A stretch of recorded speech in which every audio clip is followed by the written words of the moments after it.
Welcome to U.S. Immigration TV. Now, I know it can be extremely frustrating about how long it takes USCIS to process petitions, extensions, work authorizations, adjustment of status, and other applications. For example, at the California Service Center, it can take up to 32 months for USCIS to process an immediate relative petition by a U.S. citizen of their spouse, parent, or minor child. I mean, think about it. Immediate relative taking 32 months? I mean, it used to take only a few months in the past. It can take up to 51 months for USCIS to process a petition for an unmarried son or daughter over 21 years of age. And it can take a whopping 139 months to process a petition for a married child of a U.S. citizen. I mean, that's almost 11 years just to get the petition approved. You will still have to wait additional years for the priority date to become current. Now, some employment-based petitions at some service centers can take up to a year. Some non-immigrant change of status applications can take up to almost 2 years to process. For example, if a person wants to change to student status, the California Service Center could take between 15 to 20 months to process that change of status. I mean, good luck if you're here as a visitor and you're given 6 months. So, what's going on? Why is it taking so long? And what can be done by petitioners, beneficiaries, and applicants who are eligible for the various immigration benefits, but it's taking so long to get USCIS to approve their cases? Well, the American Immigration Lawyer Association, or AILA, put out a flyer explaining some of the problems or issues that have been going on at the USCIS. You know, for example, some statistics are that in 2014, an average case took about 5 months to process. But then in 2020, the average processing time was at least 9 months.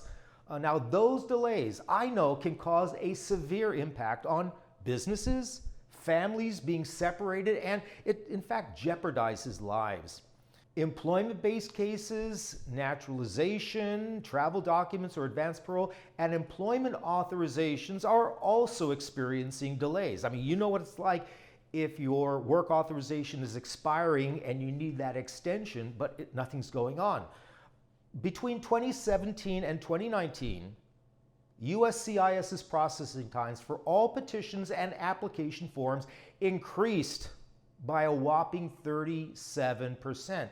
And what's more frustrating is that even though there has been a dramatic increase in processing times, USCIS experienced at least a 10% drop in cases they received between 2017 and 2019. In other words, even though less cases, petitions, and applications were being filed, the processing time increased. Also, the COVID-19 pandemic, to be fair, contributed to these delays. But this was caused by inefficient processing, understaffing, and various changes in policy due to COVID-19.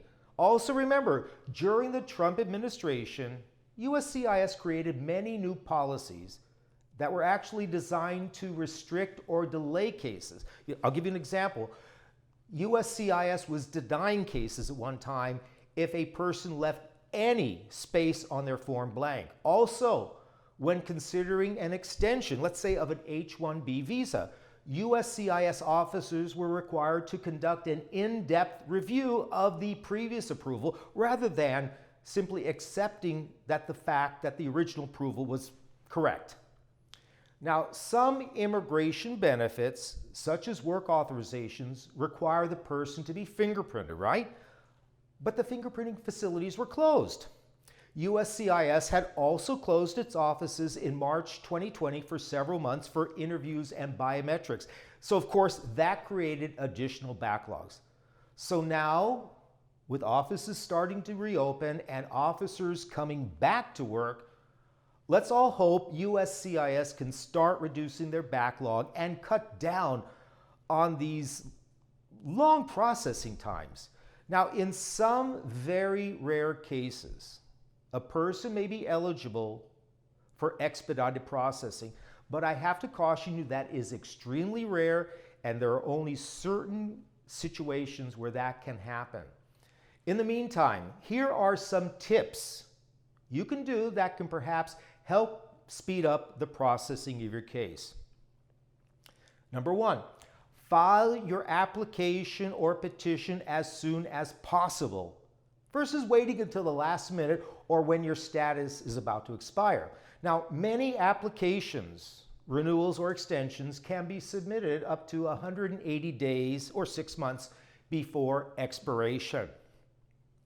Number two, make sure all your forms are filled out correctly, are complete, and the required evidence and documents are submitted. Now, this could cut down on the USCIS having to serve requests for evidence.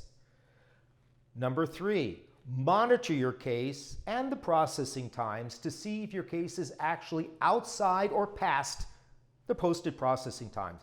If it is, it's possible to make inquiries or follow-ups with the USCIS.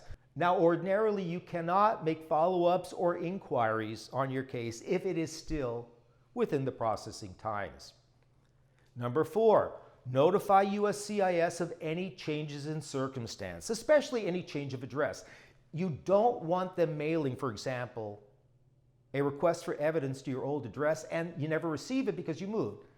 That could result in the case being denied because of what the USCIS will call abandonment. You know, they asked you for more information or documents, you didn't respond, you must have abandoned or didn't want to proceed.